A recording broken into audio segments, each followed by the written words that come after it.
વન્ય પ્રાણીઓના રક્ષણ માટે હવે વન વિભાગ પણ આધુનિક ટેકનોલોજીનો ઉપયોગ કરી રહ્યું છે। વન્ય પ્રાણીઓના રેસ્ક્યુ તેમજ પ્રાણીઓના રક્ષણ માટે આર્ટિફિશિયલ ઇન્ટેલિજન્સ એટલે કે AI નો ઉપયોગ કરી રહ્યું છે। જૂનાગઢ વન્ય પ્રાણી વર્તુળ વિસ્તારમાં AI નો ઉપયોગ શરૂ થઈ ચૂક્યો છે। પ્રાણીઓને બચાવવા માટેનું રેસ્ક્યુ પણ હાથ ધરવામાં આવ્યું છે। વન્ય પ્રાણીઓ હવે જંગલ છોડીને રહેણાંક વિસ્તારમાં મોટા પ્રમાણમાં આવી રહ્યા છે। ત્યારે દીપડા, સિંહ સહિત વન્ય પ્રાણીઓ જ્યારે કોઈ એવી જગ્યાએ ફસાઈ જાય છે જ્યાં રેસ્ક્યુ કરવું ખૂબ જ મુશ્કેલ હોય છે, ત્યારે વન વિભાગ દ્વારા નવી ટેકનોલોજીનો ઉપયોગ કરવામાં આવ્યો છે। વન વિભાગે ડ્રોનની મદદથી તાજેતરમાં જ અમરેલી જિલ્લાના રાજુલામાં દીપડાનું રેસ્ક્યુ કર્યું હતું। ખૂબ જ સાંકડી અને અવાવરૂ જગ્યામાં દીપડો ફસાઈ ચૂક્યો હતો, જેને બેભાન કરવો ખૂબ જ મુસીબતવાળું હતું। ત્યારે ડ્રોન કેમેરાની મદદથી દીપડાનું લોકેશન મેળવીને તેને બેભાન કરવામાં આવ્યો હતો। વન વિભાગ દ્વારા આ ડ્રોનમાં લાગેલા કેમેરા ખૂબ જ હાયર રિઝોલ્યુશન હોવાથી વન્ય પ્રાણીના શરીરનું તાપમાન ચેક કરીને સેન્સર થાય છે અને તેનું ચિત્ર ઉપસાવે છે અને તેની જાણકારી મેળવીને વન વિભાગે તેને બેભાન કર્યો હતો। ડ્રોન કેમેરાની મદદથી વન્ય પ્રાણીઓનું લોકેશન મેળવવામાં આવે છે અને આ લોકેશન બાદ તેનું રેસ્ક્યુ કરવામાં આવે છે। વન વિભાગ દ્વારા પ્રથમ વખત ડ્રોનનો ઉપયોગ કરીને દીપડાનું રેસ્ક્યુ કરવામાં આવ્યું હતું।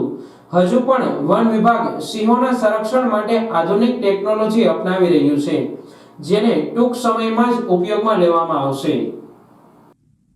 लास्ट मंथ जो है अपने जुलाई महीने में, तो उसका 3 तारीख में चलाला टाउन में एक लेपर्ड एक्चुअली आ गया था। और लेपर्ड जो आया था तो चलाला टाउन का जो विस्तार है वहाँ पे एक खेडूत जो है उनके खेत में एक ओरडी था, ओरडी के अंदर लेपर्ड था। So it was difficult actually उसको देखना और उसको रेस्क्यू करना मुश्किल था, क्योंकि वो उसके अंदर था और उसको जो है हम ऊपर से देख सकते थे, तो इसलिए हमने उसमें ड्रोन टेक्नोलॉजी का यूज़ किया था।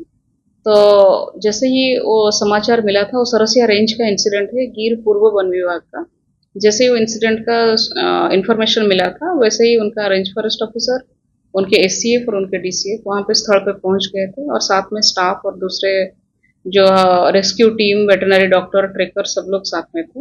But the problem was the accessibility, वो जगह को एक्सेस करना, इसलिए ड्रोन टेक्नोलॉजी का यूज़ किए थे। और ड्रोन टेक्नोलॉजी में जैसे आपको पता है कि उसका जो कैमराज है तो they are high resolution cameras, और उसमें एक थर्मल सेंसर होता है। जो थर्मल सेंसर होता है वो थर्मल सेंसर वाइल्ड लाइफ को आइडेंटिफाई कर सकता है, और वहाँ पे एक वाइल्ड लाइफ है या तो ग्रुप ऑफ वाइल्ड लाइफ है, कौन से लोकेशन में है, और वो वाइल्ड लाइफ का सिग्नेचर भी वो आइडेंटिफाई कर सकता है। तो उसमें से जैसे कि वो टीम जो है DFO को लीड कर रहे थे, तो उन लोगों को पता चला कि लेपर्ड जो है इस पोजीशन पे है। Then it become easier for the veterinary doctor, तो वो लोग फिर उसको उस एंगल से जहाँ से उसको ट्रैंक्विलाइज कर सकते थे, सेफ डिस्टेंस में रह के उसको ट्रैंक्विलाइज किए। और ये हमने जो है ड्रोन यूज़ करके गिर पूर्व में उन लोगों ने ये पहली बार ऐसा किया है। और this technology is quite good. ये टेक्नोलॉजी से क्या बेनिफिट मिलेगा रेस्क्यू टीम को? रेस्क्यू जो होता है ना, हमेशा rescue is always a risky work actually, क्योंकि वाइल्ड लाइफ जो होता है वो कार्निवोर्स है, और हमारे यहाँ पे लैंडस्केप में लायंस भी रहते हैं, लेपर्ड्स भी रहते हैं। हमारे रेस्क्यू टीम जो होता है, जो रैपिड एक्शन टीम होता है, जो ट्रेकर्स होते हैं, डॉक्टर्स हैं, they are all very knowledgeable और एक्सपीरियंस्ड भी है।